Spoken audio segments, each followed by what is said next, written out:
Okay, so here's a fun optimization problem for you calculus students, a little more spicy than your normal maximize the volume of a cylinder inscribed in a sphere or something like that. Here we go. Larry the lifeguard is on the beach doing his calculus homework. Good job, Larry. Suddenly, he sees a swimmer struggling in the water 100 meters from shore and 300 meters south of Larry's position. Larry knows from his lifeguard testing that he swims 3 meters per second and runs 5 meters per second.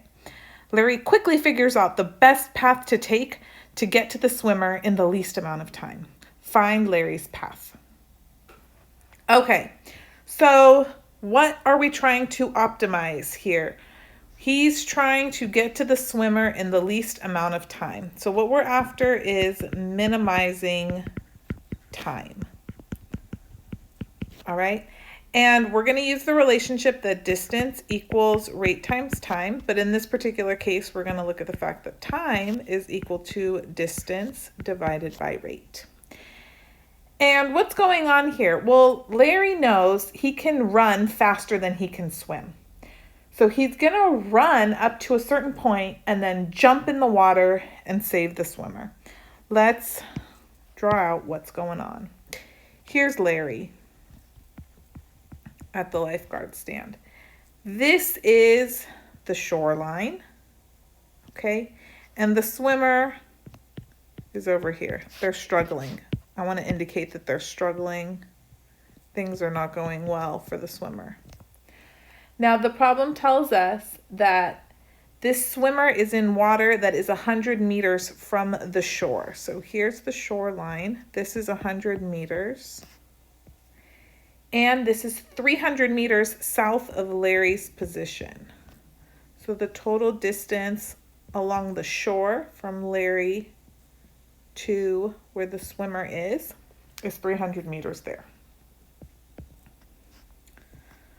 All right, that means Larry's gonna run up to some point on the shore, and then using his calculus, he's going to figure out the perfect place to jump in and then swim the rest of the way.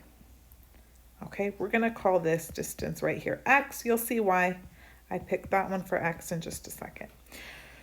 So the time that I'm trying to minimize is made up of the time that he spends running plus the time that Larry spends swimming.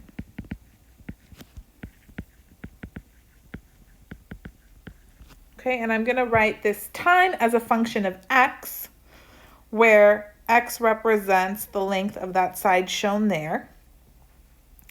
So t of x is going to equal, now let's see, the time running is equal to the distance that Larry ran divided by the rate at which he runs.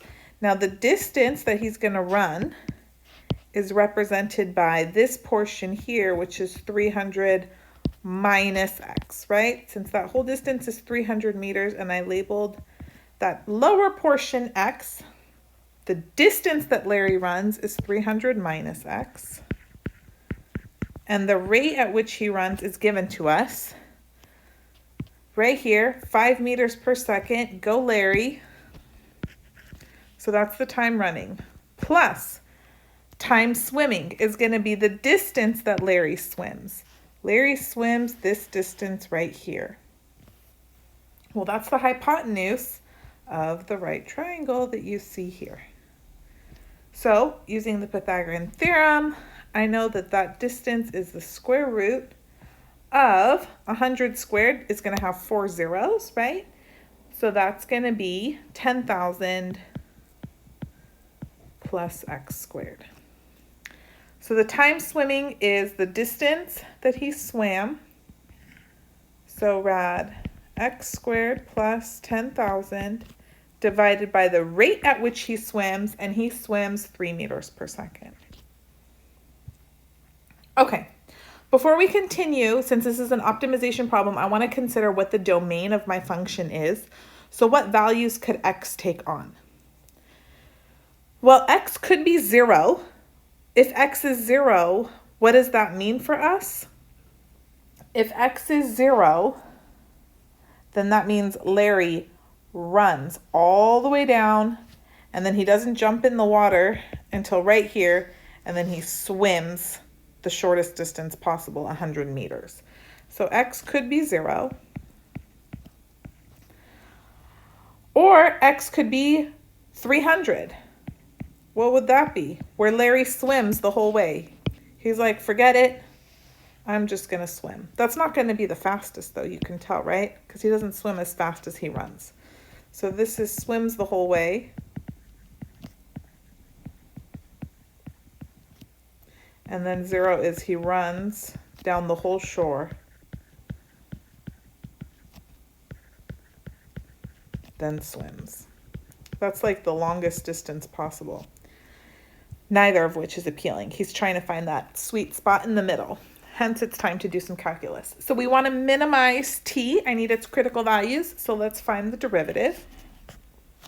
So t prime of x is going to be, well, notice here 300 minus x over 5, that's really just 60 minus 1/5 x, right? Plus blah, blah, blah. So derivative of that constant's just going to be 0. Derivative of negative 1/5 x is negative 1/5. Plus, I'm going to just pull that 1/3 outside and now take the derivative of rad x squared plus 10,000. Okay, and I've shown before in my videos a little shortcut when you take the derivative of a radical function. You put 2 with the whole original radical in the denominator. And then by the chain rule, you just put the derivative of what's underneath the radical in the numerator. Very good. So these 2's cancel out. And now I'm just left with negative 1/5 plus x over 3 rad x squared plus 10,000. Okay, looks good. Now we got to get our critical values. So I want to know where t prime of x does not exist and where t prime of x is equal to 0. So t prime of x does not exist would mean that whatever's underneath the radical would be negative, but that's not possible. So t prime equaling 0 would mean negative 1/5 plus x over 3 times rad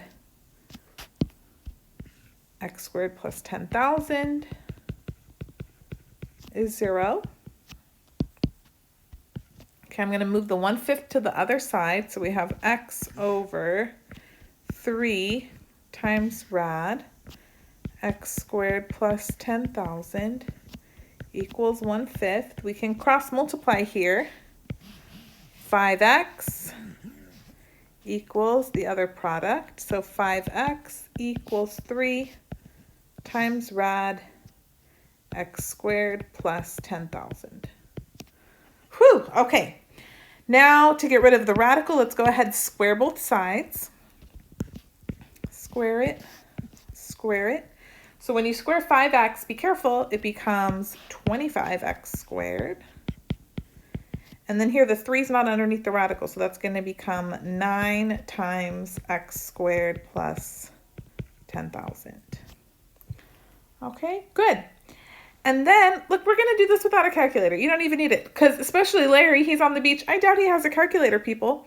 So this was x squared plus 100 squared, was it not? And we've got this 9 in the front. Okay, so we've got 25x squared equals 9x squared plus 9 times 100 squared. Subtracting the 9x squared, that means we have 16x squared equals 9 times 100 squared. So x squared equals, don't multiply it out. We're trying to do this sans calculator.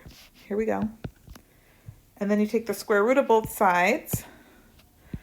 I'm not going to include the negative because the domain for x is only between 0 and 300, as we listed earlier.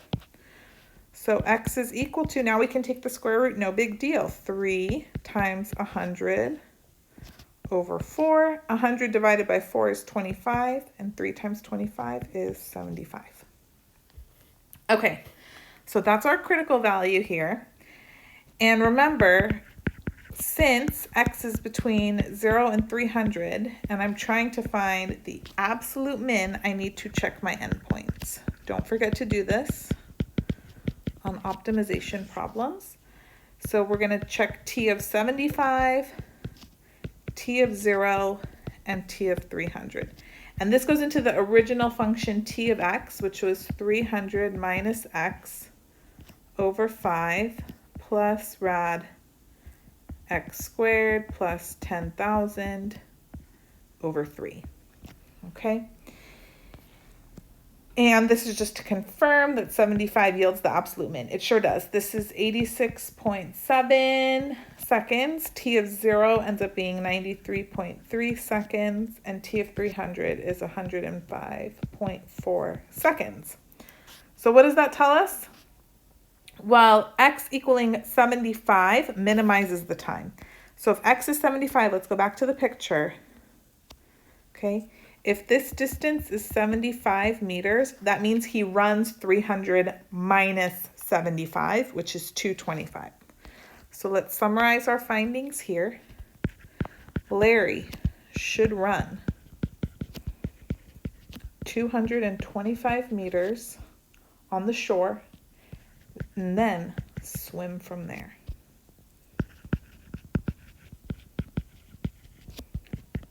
Okay.